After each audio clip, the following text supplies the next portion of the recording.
অশ্বিনের বাড়ি ফেরা নিয়ে মুখ খুললেন স্ত্রী, জানালেন জীবনের দীর্ঘতম ৪৮ ঘন্টা কি হয়েছিল। টেস্টের দ্বিতীয় দিন খেলা শেষে রাজকোট থেকে হঠাৎই চেন্নাইয়ে ফিরেছিলেন রবিচন্দ্রন অশ্বিন।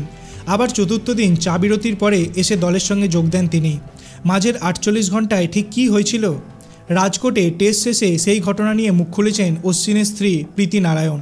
রাজকোটেই ইংল্যান্ডের প্রথম ইনিংসে টেস্টে নিজের ৫০০তম উইকেট নেন রবিচন্দ্রন অশ্বিন। দ্বিতীয় দিন সেই উইকেটের পরই বাড়ি ফিরতে হয় তাকে।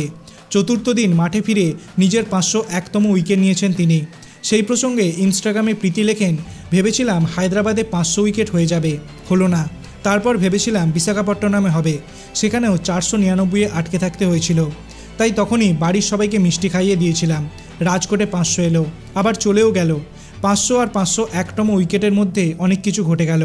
আমাদের জীবনে দীর্ঘতম ৪৮ ঘন্টা।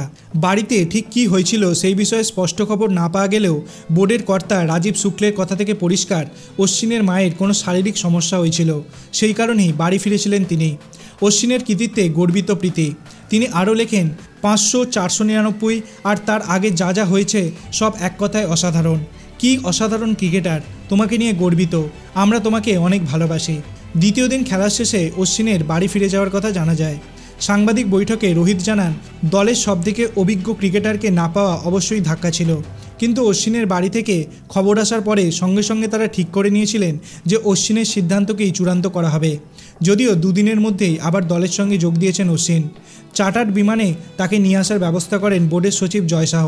চা বিরতির পরে নেমে ৬ ওভার বল করে একটি উইকেটও নেন অশ্বিন।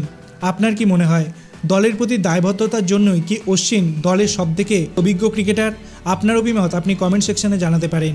ভিডিওটি ভালো লাগলে লাইক করবেন, চ্যানেলটিকে সাবস্ক্রাইব করতে ভুলবেন না। ধন্যবাদ।